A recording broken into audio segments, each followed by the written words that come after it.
Formal na pong inimbitahan si Pangulong Duterte over the killing of 3 Chinese drug lords. Ang problema, yun na nga no? Ayan lang, sinabi lang nitong isa sa testigo, alam ko nang kausap ay si President Duterte dahil pamilyar ang boses niya. Ako po, pag mga ganyan, no, yung ni loudspeaker kaya yun? Parang imposible naman. Pero maganda po niyan, hindi naman po nila mapipilit. Hindi po, si Daniel Fernando po. Governor namin yun. Si Scorpion Knights, governor namin yun. Naging bida yun. Bida. Ito si Dan Fernandez, parang hindi ito naging bida eh. Favorite ko si Daniel Fernando, mahusay gumanap yan. Kahit ano role, pero si Dan Fernandez, hindi ko nga alam artist. Yung mga taga Laguna yan no? Yung mga artistang nananalo diyan, mga hindi sumikat, no? Meron pang isa riyan na yung babae, board member. Sanay tapos yung dati nilang governor, si E.R.R.S. ito, no? Yung mga hindi talaga mga superstar. Pang kontrabida yun si E.R. Wala na ba yun? Hindi na tumatakbo yun sa Laguna? Hindi na ba tumatakbo yun si E.R.R.S. ito? Sir Badong, nagtataka ko dahil tahimik ang simbahang Katoliko. Di ba sila nangunguna sa ingay noon ni Tatay Marcos? Hindi lang po kayo nagtataka, pati ako. Hindi, nung eleksyon maingay sila dyan 100, yung 200, magkano na nga, 203 billion tax. Sila yung sabi ng anak ng diktador. Ngayon, bigla sila nanahimik, no? Magkano ka ay bakit kaya? Bakit kaya nanahimik yung mga simbahang Katoliko?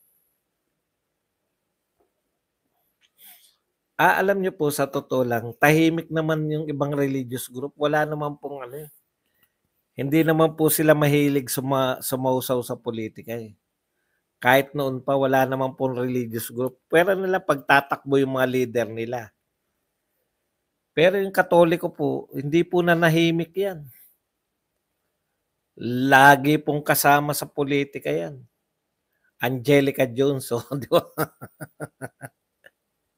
Board member din. Tumatakbo pa ba si ER? Wala na. Nasa Maraclara yan si Fernando. Dapat magrelyebo din ng mga taga-KOJC. Mahirap po Pag hindi ka sanay, kung alam lang ni Maria del Valle, Judy Santos ang pagkakalat ng Teo Cardo niya. Kasi pangungunahan mo si Tatay Digong, nasasabihin niya, joke lang yan. Rurukala ni terorista. Makukuha niya 10M. Budulin lang siya. Boss, tahimik lang ibang tahimik po lang talaga sila. Wala naman po, hindi po sila political. Isa lang po yung political na religious group, yung mga Katoliko. Bakit kaya tahimik mga dilawan traidor ngayon?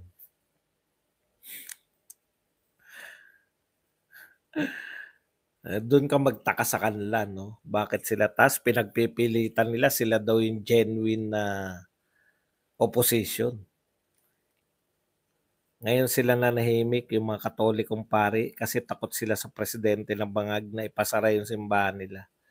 Grabe tong no? Grabe tong gobyerno natin, no? Ngayon lang po ako nakakita ng sangkatutak na ayan na, ambulance. Meron na naman sinugod. Talagang wala pong tigil yan Wala pong, kung hindi natutulog mga tao dyan, paano titigil yung ambulansya na yan? Madadagdagan at magdadag yan. Ayan.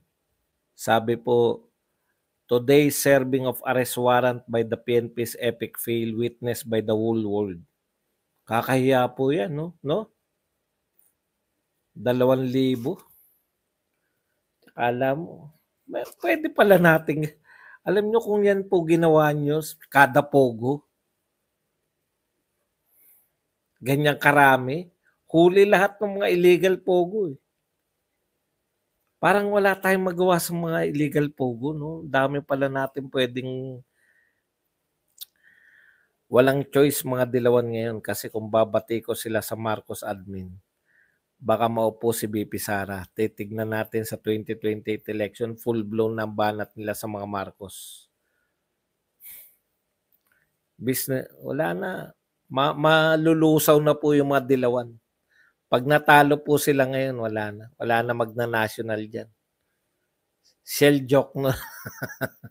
Si Shell joke na.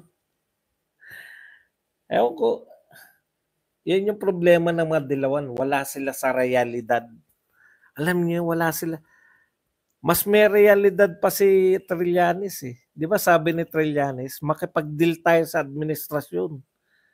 Makakuha ng isa o dalawang isa o dalawang kandidato. Wala eh. Ang leader nila si Ontiveros, walang mararating. May naririnig daw na heartbeat sa ilalim, baka naman daga or palaka yun. Di bakbakin nila. Mas lalo nakakahiya yun. Boss, di mapapakinabangan ni Torre retirement benefit niya kasi manghilamos yan ng mga kaso pag iba na admin. Feeling fantastic for Serbads. Si Shell joke no ba makino? At Rizon Tiberos. Ang sagwa tignan. Tsaka peking-peke. Peking-peke pati magpatawa yung mga yan. Si Kiko mahilig magpatawa yan eh. Kawawa ang Pilipinas. Kung ganyan ang presidente natin, sobrang bangag. Hindi dapat kalimutan ang mga namatay. Dapat mabigyan sila ng katarungan. Kulang ang paa, kamay ni Torre para hustisya ng mga namatay. Ulo ni Torre ang dapat itapat sa ginawa niyang krimen. Grabe, no? Tapos hindi sila marunong umamin ng, talo muna kami. Ganun magpatawa yan eh. Nakakatawa talaga. Anong Kiko ang unggoy? Kiko matching. Nakakabahala lang boss kasi nakakaawa rin yung mga anak ni Kiko pag kinumpara sa anak ni Gabby Concepcion. Mahilig magdemanda. Si Kiko, puta, ilan na dinemanda niyan. Layo ng mga pagmumukha eh. Bakit ang KOJC didamay ang Iglesia ni Cristo sa sinasabi ni General Torre tungkol sa kwartong pinagdadala ni Kibuloy ng mga babaeng gumagahasa niya? KOJC, wag niyo kaming balahuraing mga iglesia. Alam mo, ikaw nagre-react ka, Jeffrey. Style yan ng mga maninira. Gusto nila ng para sisiraan na rin. Alam nyo, pag politika, pagka reliyon, paghiwalayin niyo yan kasi hindi naman siguro nag-utos kay Torre yung Iglesia ni Cristo. O, di ba? Si Marbil, si Abalos, si President Marcos. Pero mas malala ang joke ni Mama Lenny, walang umaga at gabi sa Japan. Kasi puro hapon doon. Mas matindi si Kiko. Nakarating daw siya sa Amerika, wala raw aso ron. Walang aso. Puta, nakikita namin. Panay dog.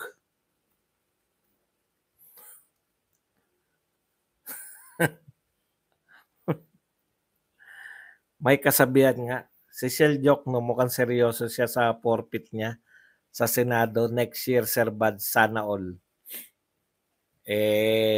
Si ano nga, bumigay na lang, si Lariga dun eh. Nag-uunahan sana sila ng paramihan eh, ni Shell Jokno. Sabi ni Marbil, kaya pinull out ang PNP security ni BP Sara at ng mga elite businessman kasi short, gusto niya daw bigyan ng mga close in ng dangal. Aral daw sila at graduate. Wow.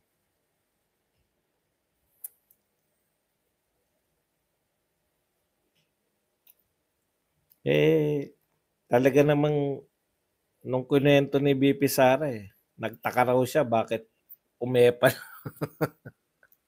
umepal yung PNP. Ang hiningi niya, BP Security Group, di ba?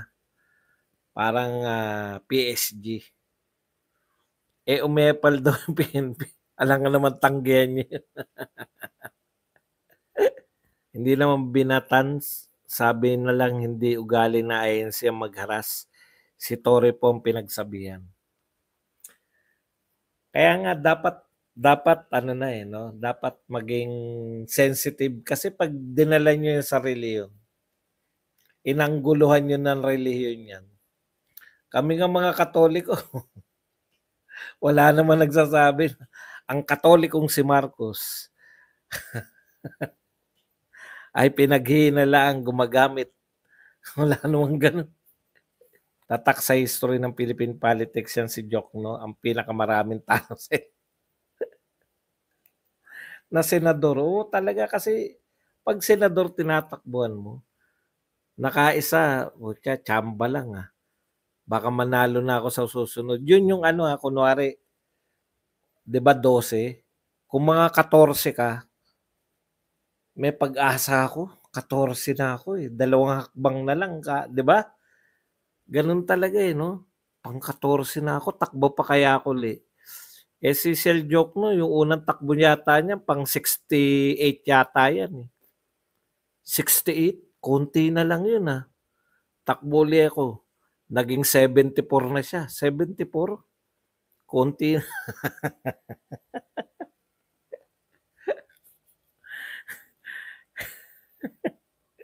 Sinatsambahan ko lang po. Hindi ko talaga alam kung pang ilan si Jok. Good morning everyone. Nasa 20th and 16th si Shell. Sa latest tally, pang senatorial election. Ba, malapit ka na Shell Siguro pansampang takbo mo. Nananawagan ako sa mga parents ng pulis na sumali dyan sa KOJC na kumbinsihin yung mga anak nyong pulis, umuwi na sila, maawa sila sa mga taga KOJC na walang kasalanan. Ang problema, yung mga inaral nila, di ba? Kasi sa pulis talaga, obey first before you complain. Nasa 15 na ata si Jokno last election kaya lumakas ang loob. Lumakas ang loob ng ngipin. May ipin ng batas. Si virus, natulungan na nga ang kapal talaga ng muka. In-expose sila ni BP Sara lahat no? Kawawa din yung pulis sa gilid na lang natutulog. Pati kasi yung pagtulog nila in order no? O tulog muna kayo para may lakas kayo mamayang alas 3. Grabe ang gobyerno nito, nakakagigil, pinagagawa. Kahit mali, police obey pa rin dyan sila mali. Yun po talaga patakaran. Obey first before you complain.